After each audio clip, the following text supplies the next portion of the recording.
कांग्रेस जम्मू से मैंडेट लेके जाती रही है, कश्मीरियों के आगे घुटने टेकती रही है और कश्मीरी जो है उनको दबा के रखते थे क्योंकि उनको अपना मंत्रालय चाहिए होता था। हालांकि हम भी पीडीपी के साथ कोलिशन सरकार में रहे और जब हमें लगा कि क्लियर कट दिख रहा है कि मैडम जो है वो कश्मीर को डोमिनेंस करने का प्रयास कर रही है, हम सरकार से बाहर आए।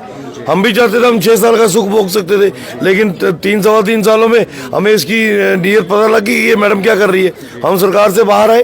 तो ये बड़ी दरिया दिली चाहिए होती है सरकार से बाहर आने के लिए।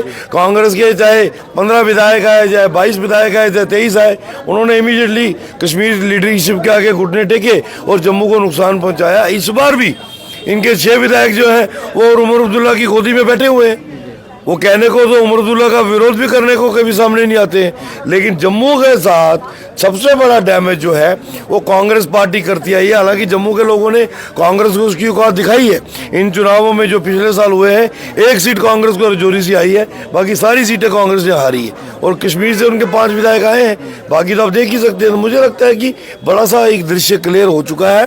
जम्मू के साथ भेदभाव जो है कश्मीर सेंट्रिक पॉलिटिकल पार्टीज के लोग करते हैं, जिसका हमेशा हम विरोध भी करते रहे हैं और आगे भी करते रहेंगे।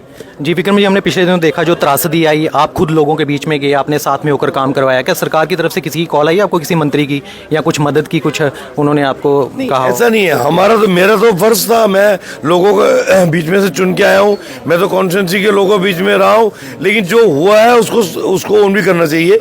हमारे पीएचई मिनिस्टर जावेद राणा साहब जब जम्मू उन दिनों थे और उन्होंने जो बहु विधानसभा क्षेत्र के एरिया में जब टूर किया तो उन्होंने हमें साथ रखा। उनको पता था कि स्थानीय विधायक है, स्थानीय विधायक जो है वो यहाँ की पीड़ाओं को समझते हैं, वो हमें बता सकते हैं। वो एक अच्छे पॉलिटिशियन की तरह, एक सुलझे हुए पॉलिटिशियन की तरह जावेद राणा साहब ने एक अच्छा निर्णय लिया। उन्होंने हमें 2 बार बुलाया, हम दोनों बार उनके साथ गए, लोगों की समस्याएं सुनी और एडमिनिस्ट्रेटिव लेवल पे जो लोग साथ थे उनका समाधान करवाने के लिए डायरेक्शंस दी।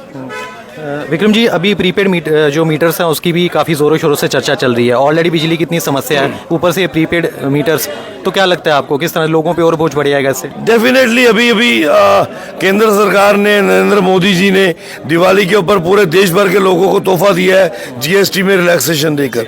अभी लोगों को उससे रिलीफ मिला ही था, लोगों ने महसूस करना शुरू ही किया था। तो ये प्रीपेड इलेक्ट्रिकल जो बिल है या प्रीपेड मीटर्स को लेकर सरकार जो आई है, इसका हम पूरा विरोध करेंगे। सरकार से चाहिए कि पहले जो लोगों की पिछली लायबिलिटीज है उसको लिक्विडेट करे, उनको जीरो डाउन करे। जो गरीब लोग हैं, मिडिल क्लास लोग हैं, लोअर मिडिल क्लास लोग हैं, उनको बिल नील करके उसके बाद लोगों को कॉन्फिडेंस मिले।